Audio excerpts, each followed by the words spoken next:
Good morning. Welcome to Faith in the Morning. Something good is going to happen to you today, so expect miracles. Faith in the Morning exists to help you start your day with faith and encouragement, and that's what's going to happen today. We're so grateful that you're part of Faith in the Morning, whether you're listening on Apple Podcasts or Spotify, watching on Faith Plus On Demand, Facebook, YouTube, or Twitter. Welcome to Faith in the Morning, and something good is going to happen to you today. Go with me to James chapter 5.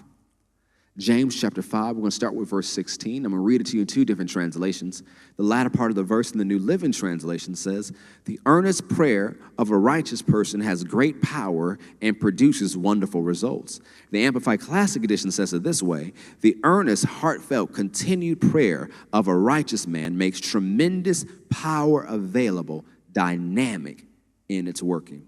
As you've heard us share throughout the month on Wednesdays and on Sundays, we talk about prayer, the field for the supernatural life, the superhuman life.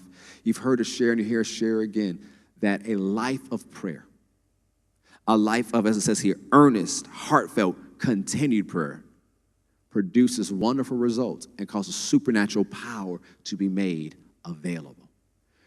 We want to move you from having miraculous moments to having a miraculous life, from having supernatural experiences to having a supernatural life.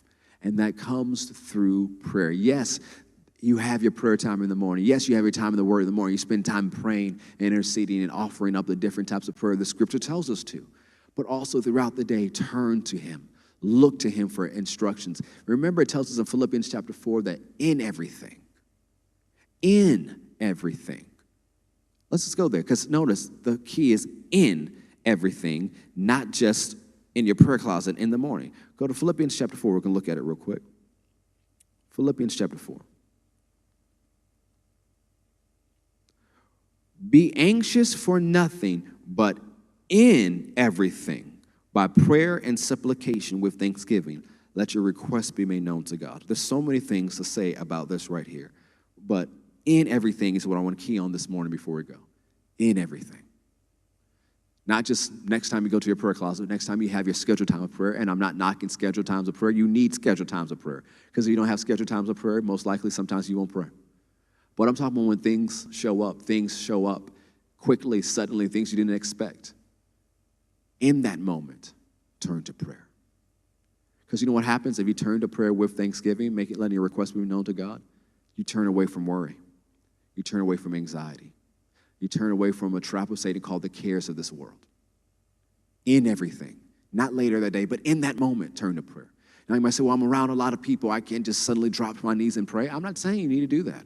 But on the inside, pause to pray. On the inside, talk to God. On the inside, acknowledge Him and know He'll direct your path. On the inside, carry that conversation with God. Have that ongoing conversation throughout the day. When you live that way, your life transforms and it produces power and causes tremendous power to be made available. You might say, well, everything's going fine. I don't have anything to turn at that moment. Well, instead of always praying about when you need something, have a prayer of thanksgiving. You see something that's great. You see something in nature. Man, that's beautiful. Say, Father, you did a good job making that. It's continuing that internal conversation and living this way produces wonderful results and causes supernatural power to be made available in your life, and not just for you and your family, but for those you will come across in your life's journey. So remember, miracles are for you today. Even as we begin to wrap up this month, don't think that God is out of miracles. He has great miracles for you. And if you had a miracle testimony that you haven't shared with us already, I encourage you to go to our website at fccga.com and submit your miracle testimony. We'd love to hear about it and rejoice with you over the miracles that have happened. But God has more for you. So keep being a person of prayer. I believe in miracles because I believe in God. And something good is going to happen to you today. So expect miracles. God bless.